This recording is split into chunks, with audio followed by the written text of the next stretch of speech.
தமிழகத்திலிருந்து அரசியல் தலைவர்கள் வந்து மோடிக்கு கடிதம் எழுதுவது வழக்கம். அந்த கடிதத்திற்கெல்லாம் பதில் சொல்லக்கூடிய பொறுப்பை திரு ரங்கராஜ் பாண்டே அவர்களுக்கு மோடி கொடுத்திருக்காரா? இல்ல. என்ன ஏன் அதை செய்றீங்க? இது என்னுடைய உரிமை இல்லையா? எழுதக்கூடாதுன்னு பதில் சொல்லக்கூடாதுன்னு என்ன யாராவது தடுத்திருக்கிறாங்களா?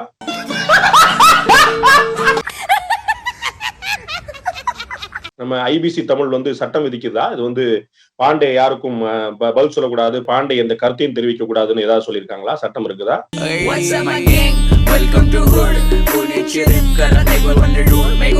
இதெல்லாம் என்கிட்ட பண்ணக்கூடாது, வேற யாருக்கிட்டயாவது தான். ஒரு ஊடகவியலாளரா, நடுநிலையான ஊடகவியலாளரா சொல்லக்கூடிய பாண்டே அவர்கள் வந்து இப்படி ஒரு கல்விக் கொள்கை வந்து மத்திய அரசால கொண்டு வரப்படுகிறது. இதற்கு வந்து எதிர்கேள்விகள் வந்து மு.க. ஸ்டாலின் அவர்கள் கேட்கிறாரு. பிஜேபியில இருக்க ஒருத்தரை கூப்பிட்டு கேட்கலாம். ஒரு விளக்கம் ஏன் கொடுக்குறீங்க ஊடகவியலாளரா இருந்துன்னு கேட்கிறேன். பத்திரிகையாளர்கள் விளக்கம் கொடுக்க கூடாதுன்னு ஏதாவது ஒரு சட்டம், மரபு, தார்மீகம் ஏதாவது இருக்கான்னு நீங்க சொல்லுங்க. இப்ப நான் உங்களுக்கு கேட்கிறேன், நீங்க வந்து இன்னைக்கு ஏடிஎம்கே காரரை கேக்குறீங்க, அவர்கிட்ட வந்து ஏடிஎம்கே அரசு சரியில்லை ஊழல்னு கேக்குறீங்க. நாளைக்கு டிஎம்கே காரரை போய் கேக்குறீங்க, டிஎம்கே அடாவடி இப்ப சரியில்லை, நீங்க அதனாலதான் ஆட்சிக்கு வரல அப்படின்னு சொல்ல போறீங்க. இந்த ரெண்டுல எது உங்க கருத்து?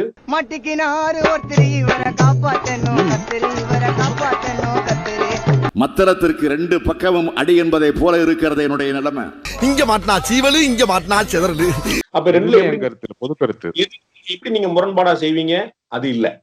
பத்திரிகையாளருடைய வேலை தனக்கு சரி என்று பட்டதை மக்கள் முன் வைப்பது. இப்ப என்ன பண்றீங்க?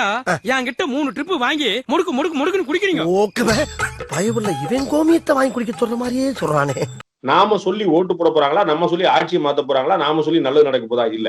ஏன் நீங்க நான் கருத்து சொல்றேன், ஏன் கருத்து சொல்றீங்கன்னு கேட்டீங்கன்னா இது ஜனநாயகத்தோட குரல் வாய் நெரிக்கிற முயற்சியில ஒரு பத்திரிகையாளர் இப்படி கேள்வி கேட்கலாமா? என்ன கேள்வி கேட்கறீங்க? ஒரு மனசாட்சியோட கேட்கறீங்களா? ஒரு மனசாட்சியோட கேள்வி கேட்கறீங்களா? வாய் இருக்குன்னு நீங்க கேள்வி கேட்டா அப்புறம் வாய் இருக்குன்னு நானும் பதில் சொல்றேன், தப்பா போயிடும். அப்புறம் வேற மாதிரி ஆயிடுச்சு, தப்பா போயிடும். இல்ல, ஏன் கருத்து சொல்றதுன்னு நான் கேட்கல, நீங்க கேட்டீங்க. இந்த ஆக்ட் குடுக்குற வேலையெல்லாம் என்கிட்ட வச்சுக்காதடா, உன்ன கேப் மாதிரி இடுப்பா வெட்டி போட.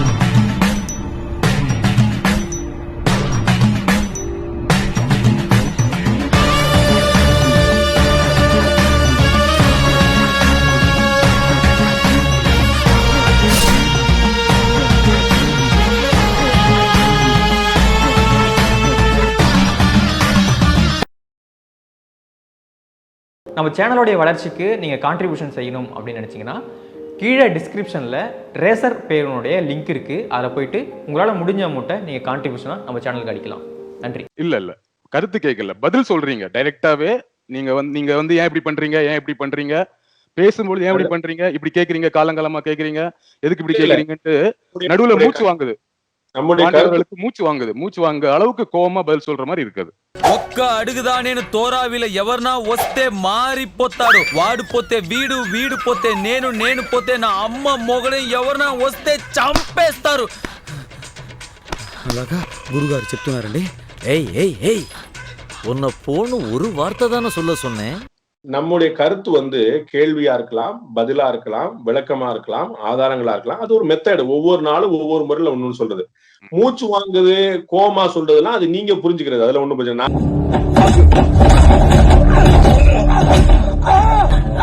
மும்மொழி கொள்கை முக்கியமான விஷயம்.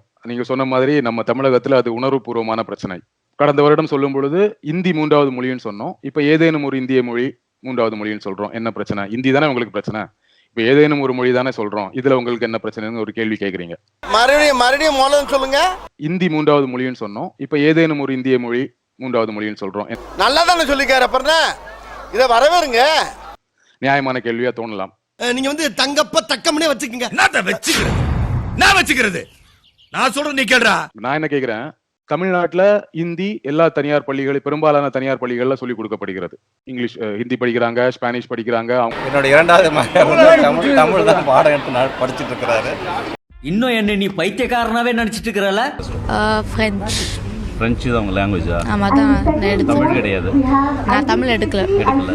அப்பா டேய் என்ன அப்பான்னு சொல்லாதடா. பெத்த பிள்ளை அப்பான்னு சொல்லாம வேற எப்படி சொல்லும்? பெத்ததுக்காக ஒண்ண வேண்டாம் அம்மான்னு கூப்பிட்டு என்ன அப்பான்னு சொல்ல வேண்டாம். இப்போ அவனுக்கு நிஜமாவே ஒரு மெட்ரிகுலேஷன் ஸ்கூல்ல சேர்றதுக்கான வசதி இல்ல. ஹை ஸ்கூல் இல்லப்பா, அந்த டேங்க் பக்கத்துல இருக்கிற ஆக்ஸ்போர்ட் ஸ்கூல். உங்களுக்குலாம் கவர்மெண்ட் கொடுக்குற மிக்ஸி வேணும், கிரைண்டர் வேணும், ஆனா கவர்மெண்ட் ஸ்கூல் வேணாம்ல. வீட்டுல பிரச்சனை இருக்கு, குடிசை வீட்டுல இருக்கிறான், அவன் பக்கத்துல இருக்க அரசு பள்ளியில தான் அவன் போய் ஆகணும். அரசு பள்ளியில படிக்கக்கூடிய அந்த எளிய மாணவன் கஷ்டப்பட்டு இங்கிலீஷ் பாஸ் ஆக வேண்டிய சூழல் இருக்கு. அந்த சூழல்ல இன்னொரு மொழியை கொண்டு வந்தா அவன் எப்படி படிக்கிறது? நீங்க நினைச்சுக்கிட்டு இருக்கீங்க நம்முடைய மாணவர்கள் எல்லாம் மக்கள் அப்படின்னு. நான் வட்டி கணக்கு போட்டா 50,000க்கு 2 ரூபா வட்டி போட்டு 30 மாசத்துக்கு எவ்வளவு ஆச்சு? 9 30 0 0 அடிச்சோம்னா 15 2 30,000 தாத்தா. 30,000 போதும் வாடா. என்னைய விட்டீங்க?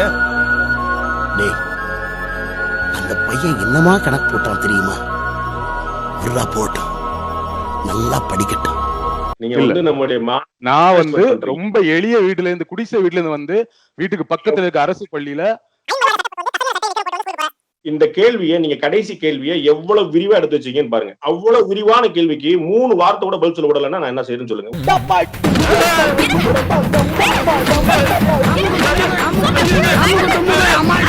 எல்லாம் கத்துக்கிட்டு தான் சீனியர் ஜேர்னலிஸ்ட பார்த்து. நல்ல விதமா கத்துக்குங்க, தப்பான பாடம் கத்துக்கூடாது.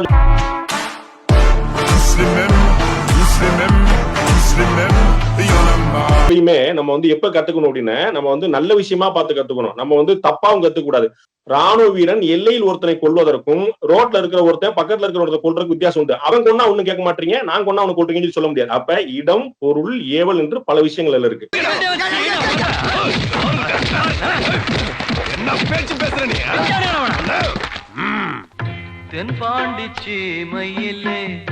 அது ஓரமா இருக்கட்டும். சோ நான் வந்து இந்த மாணவர்களுடைய திறமையை முழுமையாக மதிக்கிறேன். நாமக்கல் மாவட்டத்துல ஓரமா இருக்கக்கூடிய ஒரு கிராமத்துல இருக்கக்கூடிய பிள்ளை, நான் பேப்பர்ல, சாதாரண தினத்தந்தி பேப்பர்ல கீழே கிடந்த ஒரு பேப்பர் எடுத்து பார்த்து அதுல வந்து ஒரு விண்ணப்பத்தை பார்த்து அதுல தேர்வு எழுதி நாசாவை போய் நேரடியா பாக்குறதுக்கான தகுதியை பெற்றிருக்கு. முதலமைச்சர் நேர்ல கூட்டு பாராட்டு 2 லட்சம் ரூபாய் காசை கொடுக்குறாரு.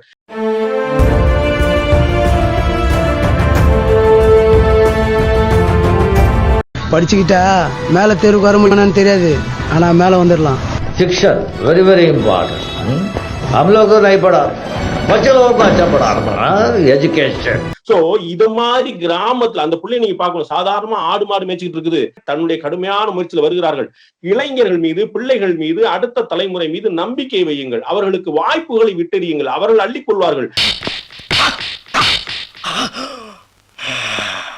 அவர்களுக்கு கொடுக்கும் போதே கட்டுப்படுத்தி இதை கொடுக்காது. என்ன சார் நீங்க சண்டை எப்படி சார் போடணும்? எனக்கு ஏன் கொடுக்கலன்னு சண்டை போட வேண்டாமா? எனக்கு ஏன் இவ்வளவு கொடுக்கலன்னு சண்டை போடுவீங்களா? ஏய், நீங்க எல்லாம் பைத்தியமாடா, நீங்க மெண்டலா? சத்தியம் பண்ணுங்க, சத்தியம் பண்ணு. நீ மெண்டலா? நீனு மும்மொழி கொள்கை, 5 மொழி கொள்கை, 10 மொழி கொள்கை எனக்கு அள்ளி கொடுங்க, நாங்க எடுத்துன்னு சொல்லி சொல்லாம எனக்கு 1 மொழி போதும், அது என் தாய்மொழி போதும், அதுவும் எனக்கு 5ஆம் கிளாஸ் வரைக்கும். என்ன சார் நம்ம சார் படிச்சிடக்கூடாது, படிச்சு விவரமாயிடக்கூடாது. விவரமாயிட்டா பிரச்சனை இல்ல. விவரமாயிடக்கூடாதுன்னு தமிழ்நாடு அரசாங்கம் நினைக்குமா? இங்க கட்சிகள் நினைக்கிறாங்க. அவங்களுக்கு என்ன பிரச்சனை இருக்கு போது? அதுல விவரமாயிட்டா நம்மளுக்கு வந்து ஓட்டு போட மாட்டாங்கல்ல, படிச்சா நம்ம ஓட்டு போட மாட்டாங்கல்ல. உங்களுக்கே நல்லா தெரியும் அரசு பள்ளிகள்ல எப்படிப்பட்ட மாணவர்கள் போய் சேர்றாங்க. அந்த மாணவர்கள் வந்து ஆங்கிலம் படிக்கவே ரொம்ப கஷ்டப்படுறாங்க, திணறாங்க. இன்னொரு மொழி பெரும் சுமையா இருக்கு. கஷ்டப்பட்டு பாஸ் ஆகிறான் 10ஆம் வகுப்புல. அப்படிப்பட்ட மாணவர்களுக்கு இன்னொரு மொழி எப்படி கொண்டு கொடுக்குறீங்க? வந்து நம்ம வந்து 35 மார்க் இருந்தா இன்ஜினியரிங் போயிடலாம்னு சொல்லிருக்கோமா? அப்ப இன்ஜினியரிங் போயிட்டாங்களா?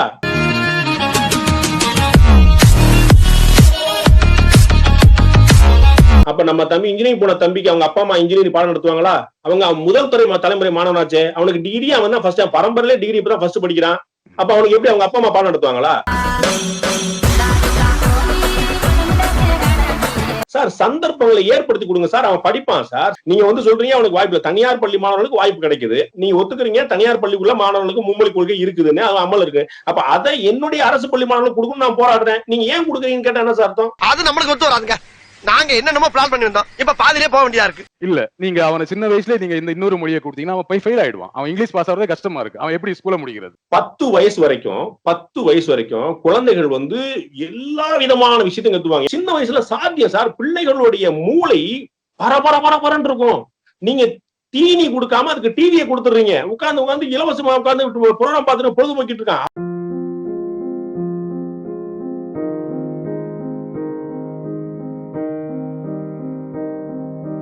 ஸ்டார்ட் பண்ணு.